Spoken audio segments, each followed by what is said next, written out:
আসসালামু আলাইকুম।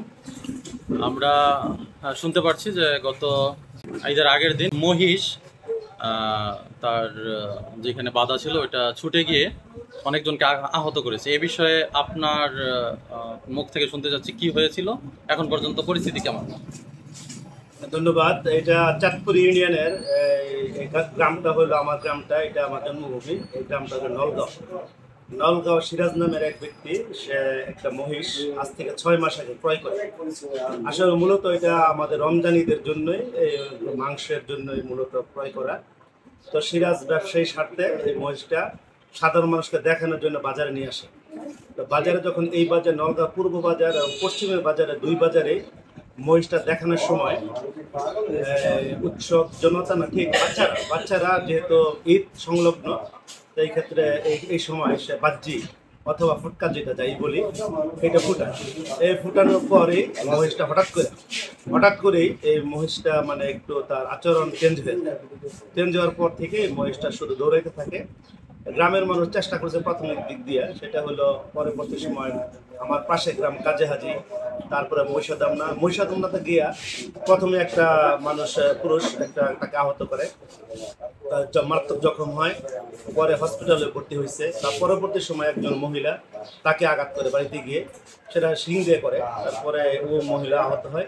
পরবর্তীতে সেটা আমাদের আজমতপুর চৌরাস্তা, তারপরে দুবুরিয়া, তারপরে কালীগঞ্জ থানার উত্তর অঞ্চল, আমাদের কাপাসিয়া দক্ষিণ, এটা হলো বাঙ্গালগাঁও একটা জায়গা আছে। এই জায়গাটা একটা 4 বিঘা না, চার খাদা একটা টেক আছে। এটা একটা মানে বিলের মধ্যে একটা উঁচু ভূমি, এটা জঙ্গল। তারপরে এটা থেকে অবস্থান করে, তারপরে বাঙ্গালগাঁয়ের মানুষও এটা ধরার জন্য অনেক চেষ্টা করে, আমাদের সহযোগী আমরা উপস্থিত ছিলাম। তো ধরতে গিয়া দাফে দাফে সারা দিন ব্যাপী মানুষ আহত হয়েছে, আহত মানে মারাত্মকভাবে। মহিষটা আসলে পাগলও না, স্বাভাবিক সে ভয়ে, প্রথম মানুষ দেখলে সে দূরে চলে যায়, যখন কাছে যাওয়ার চেষ্টা করে তখন ক্ষিপ্ত হয়ে আঘাত করে। এক পর্যায়ে এটা প্রশাসনিকভাবে আমাদের ইউনো মহোদয়, কাপাসিয়া ইউনো মহোদয় জানেন, তারপরে কালীগঞ্জ ইউনো মহোদয় জানেন, অবশেষে আমাদের ডিসি মহোদয় অবগত হয়েছেন, আমাদের কাপাসিয়ার মানবিক নেত্রী বঙ্গতাজ কন্যা সিমিন হোসেন রিমিয়া পাওয়া ব্যাপারটা অবগত হয়েছেন, কাপাসিয়া ওসি মানে মহোদয় উনিও অবগত। সবার প্রচেষ্টায়, বিশেষ করে আমাদের যে কাপাসিয়ার লাইফস্টক অফিসার আছেন, উনি এটা আমাদের যেহেতু কাপাসিয়া থেকে এটা জিনিসটা হয় হারায় যায়, উনিও সারাদিন থেকে আমরা একটা পর্যায়ে এটার বিধান অনুযায়ী এটার আমরা শরণাপন্ন হই সেই চিড়িয়াখানায়। এটা একটা জিনিস বলে রাখতে হবে, সেটা হলো যে কোনো জায়গায় যদিও পুলিশ প্রশাসন এখানে উপস্থিত ছিল, কিন্তু ইচ্ছা করলে কোনো জায়গায় বুলেট ইউজ করা যায় না। তো এই ক্ষেত্রে এটা হলো যে আমরা যেগুলো চ্যানেলে দেখি যে এটা বুলেটের মাধ্যমে মানে কি করে এটার অজ্ঞান করে ধরতে হয়। তো ওই পশুর যে আইন আছে, বিধান আছে, ওই বিধান মানে অনুযায়ী চিড়িয়াখানা তাকে আসে সারা মানে দিন, মানে গত রাত্রে এটা তারা অভিযান চালায়। একটা পর্যায়ে আমরা ব্যর্থ হই, ওই গহীন জঙ্গল থেকে এটা ধরা সক্ষম হয় না। পরবর্তী সময় ওরা থেকে কাপাসিয়া থেকে ডাক বাংলায় থেকে আমাদের লাইফস্টকের অফিসারের নেতৃত্বে উনি কাপাসিয়া রেখে আজকে সকালে আবার এই অভিযানটা পরিচালনা করি। এক পর্যায়ে মহিষটা আমি একটা আশ্চর্য হয়ে যাই যে সেটা সেই মানে থেকে বাঙ্গালগাঁও থেকে আজকে যে জায়গা থেকে মহিষটাতে মানে আমরা ধরলাম, সেই মহিষটা প্রায় দূরত্ব হবে 5 থেকে 7 কিলোমিটার। এই সকালে ভোর থেকে 7 কিলোমিটার জায়গা সে অতিক্রম করে, সেটা বেলায় বিল হয়ে আমাদের বাইস্তাপুর বন হয়ে খাল অতিক্রম করে সোজা খালে সে হাঁটতে থাকে। আমরা মোটর সাইকেল ইউজ করে পিছনে দৌড়াতে এক পর্যায়ে আমরা এই অভিযানটা সফল করতে সক্ষম হই।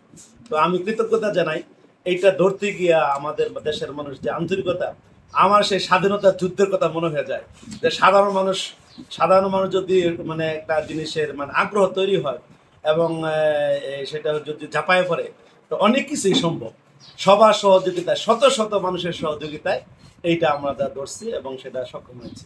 3-4 দিনের অভিযানে কতজন আহত হয়েছে এই বিষয়ে কোন তথ্য আছে? আহত হয়েছে, হ্যাঁ 7 জন আহত হয়েছে। তারা এখন তাদের জন্য হসপিটালে যাইতে হয়েছে এবং হসপিটালে চিকিৎসাধীন অবস্থায়ও আছে। 2-1 জন হয়তো বাড়ি ফিরছেন, কিন্তু মারাত্মকভাবে জখম হয়েছে। তো সিরাজের মহিষ যেটা, সিরাজ অবশেষে মানুষের ক্ষয়ক্ষতি দেখে, সিরাজ একটা সাধারণ ছেলে, সে আমি বলবো দরিদ্র, কিন্তু তার 2 লক্ষ টাকার মহিষ, কিন্তু সে অবশেষে সে স্বেচ্ছায় বলতে, চেয়ারম্যান সাহেব আমার এই মহিষ গুলি করে শেষ করে দেন, আমার কিচ্ছু লাগবে না, যাতে মানুষের ক্ষতি না হয়। তার এই উদারতা আমার কাছে সত্যি প্রশংসনীয়।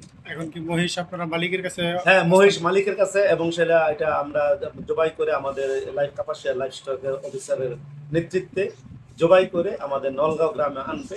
এটা তবে আমি আমার যে চিড়িয়াখানার যে ইউলো আছেন উনি বলছেন যে যেটা যদিও আমরা অজ্ঞান করেছে, এটা কোনো বিষ প্রয়োগ করে নয়, এনেস্থেশিয়া করা। তো এইটা ইচ্ছা করলে যদি জবাই না করতো 1-2 ঘন্টা পরে আবার মহিষটা সুস্থ হয়ে যেত। এখন নিয়ে আসতেছে যেহেতু আর যাতে কোনো ক্ষতি না হয়, এই জন্য সিরাজ এটা জবাই করেই এটা মাংস বিক্রির একটা তার সিদ্ধান্ত, যে এটা নিয়ে আর ছিনিমিনি খেলা হবে না। আমাদের মাঝে আছেন কাপাসিয়া উপজেলা প্রাণী সম্পদ কর্মকর্তা। আপনার কাছে জানতে চাইবো যে আপনি এই যে মহিষ ছুটে গেছে এই বিষয়ে কিভাবে জানতে পারলেন আর কিভাবে পদক্ষেপ নিয়ে এই পর্যন্ত এগিয়ে আসলেন? ধন্যবাদ। এটা হলো গত ঈদের দিন রাতে 10:30টার দিকে এই চাঁদপুর গ্রামের এই ছেলে মুক্তাদুল আমাকে ফোনে ব্যাপারটা জানায় যে স্যার এরকম একটা মহিষ ছুটে গেছে। তো ব্যাপারটা যে এত ভয়াবহ তখন আমরা বুঝতে পারিনি। তারপর আমি ওকে সাথে সাথে বললাম যে তুমি চাঁদপুর ইউনিয়নের যে চেয়ারম্যান মহোদয়ের সাথে তুমি যোগাযোগ করো, ওনার মাধ্যমে প্রশাসনকে জানাও। তারপর আমি চেয়ারম্যান মহোদয়ের সাথে সকালে কথা বললাম। তো উনি আমাকে বললেন যে স্যার আমরা চেষ্টা করতেছি, যদি না পারি সেক্ষেত্রে আমরা জানাবো আর কি। তারপর দুপুরের দিকে যারা প্রশাসন আছে তারা আমাদের জানালেন যে এটা লোকালি আর সম্ভব হচ্ছে না। তখন আমার জেলা প্রাণী সম্পদ কর্মকর্তা স্যারের মহোদয়ের মাধ্যমে আমরা জাতীয় চিড়িয়াখানায় যোগাযোগ করি। তারপর চিড়িয়াখানা থেকে টিম আসে। তো যেহেতু ঢাকা থেকে গাজীপুর আসতে অনেকটা সময় লেগে যায়, প্রায় সন্ধ্যা হয়ে যায় তখন। তারপরে আমরা চেষ্টা করি, গতকালকে প্রায় 8:30 পর্যন্ত আমরা অভিযানের চেষ্টা করি, কিন্তু দেখা যাচ্ছে যে অন্ধকার এবং জঙ্গলটা মোটামুটি ঘন জঙ্গল, তো এই জন্য আর মহিষটাকে ট্রেস আউট করা সম্ভব হয়নি। তখন গতকালকে ওইখানকার যে কালীগঞ্জের যে লোকাল প্রশাসন সহকারী কমিশনার ভূমি ওখানে উপস্থিত ছিল, ওনার নির্দেশে তখন আমরা গতকালকের মতো অভিযান স্থগিত করে আজকে তারপর ওনাদের রাত্রে কাপাসিয়া অবস্থান করে আমাদের চিড়িয়াখানা টিম। তারপর আজকে সকালে আমরা আবার সকালে আমরা অভিযান পরিচালনা করি। আমাদের চাঁদপুর ইউনিয়নের চেয়ারম্যান সার্বক্ষণিক সাথে ছিলেন। তো আমরা অভিযান পরিচালনা করে আজকে সকালে আপনারা জানেন, অবগত আছেন যে মহিষটা ওই কালীগঞ্জ থেকে এটা চলে আসে শ্রীপুরের এরিয়াতে। সেখানে আমরা ধরতে সক্ষম হই, ট্রেঙ্কুলাইজার মাধ্যমে এটাকে একটু চেতনানাশক দিয়ে আমরা এটাকে ধরতে সক্ষম হই। তো এখানে মোটামুটি যারা সহযোগিতা করছে সবার আন্তরিক প্রচেষ্টার ফলে একটা আমরা সফল অভিযান সম্পন্ন করতে পেরেছি। এই জন্য সংশ্লিষ্ট সকলকে ধন্যবাদ জানাচ্ছি।